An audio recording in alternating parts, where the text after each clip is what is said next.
શાળા મંડળ રાજકોટના સૌ મારી સાથે ઉપસ્થિત આગેવાનો સન્માનીય ડીવી મહેતા, અજયભાઈ પટેલ, અવધેશભાઈ કાનગડ, ઉર્વિશભાઈ, આપ સૌ મીડિયાના મિત્રો, દેશના વડાપ્રધાન શ્રી નરેન્દ્રભાઈ મોદી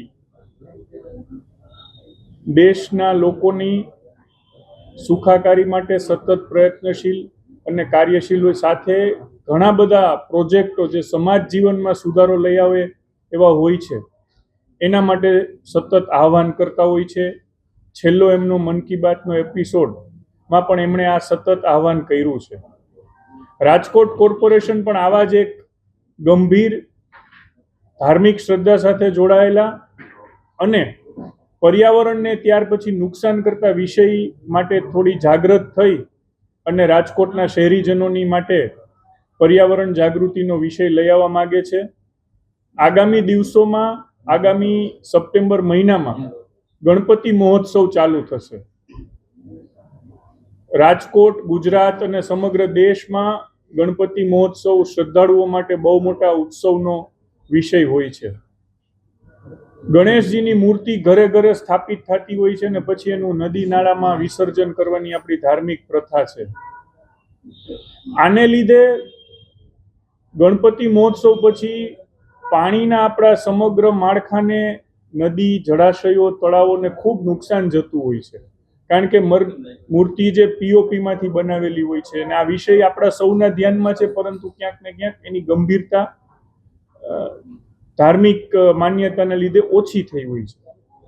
ત્યારે રાજકોટ કોર્પોરેશન આગામી દિવસોમાં સેલ્ફ ફાઇનાન્સ સ્કૂલ એસોસિએશનના સહયોગથી 500 રૂપિયામાં સંપૂર્ણ માટીની બનેલી ગણપતિજીની મૂર્તિ 10,000 મૂર્તિઓ શહેરીજનોમાં વિતરિત કરશે.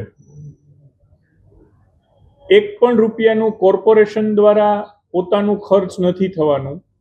સેલ્ફ ફાઇનાન્સ મેનેજમેન્ટ સ્કૂલનું જે એસોસિએશન છે એ લોકો આખી વ્યવસ્થા સંભાળવાના છે અને 10,001 ફૂટની મૂર્તિ રાજકોટના લોકોમાં વિતરણ કરવાના છીએ, જે સંપૂર્ણ માટીથી બનેલી હશે અને ઘરમાં ને ઘરમાં એમનું વિસર્જન થઈ શકશે.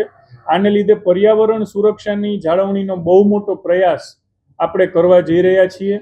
માત્ર 500 રૂપિયાના ટોકન દરે 1 ફૂટની સંપૂર્ણ માટીમાંથી બનેલી મૂર્તિનું વિતરણ રાજકોટ કોર્પોરેશન સેલ્ફ ફાઇનાન્સ શાળા મંડળના સહયોગથી કરવાનું આયોજન કરી રહ્યું છે.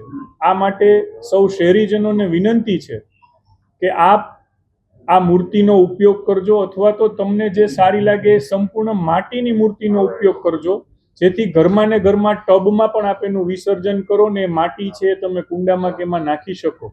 આના જ એક ભાગરૂપે આપણે ઘરે ઘરે કુંડા વિતરણનો ગઈકાલે કાર્યક્રમ કર્યો છે કે રાજકોટના શહેરીજનોને સંપૂર્ણ ફ્રી રોપા વિતરણ આપણે આપી રહ્યા છીએ અને ખૂબ સારો લોકોમાં એમાં પ્રતિસાદ મળી રહ્યો છે.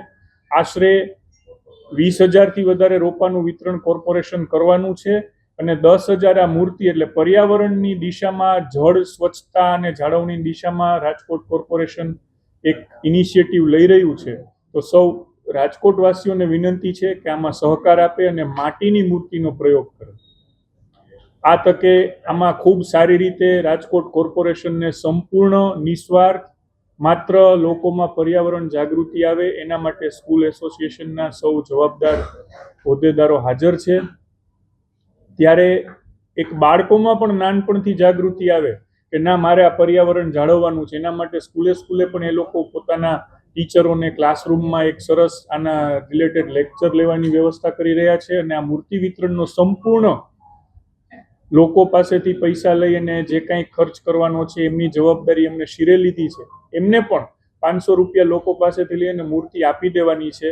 રાજકોટ કોર્પોરેશનના સહયોગમાં આ સૌનો હું આભાર માનું છું અને સ્કૂલ એસોસિએશન વતી ડીવી મહેતાને વિનંતી છે કે આપ પ્રાસંગિક વાત ટૂંકમાં કરો.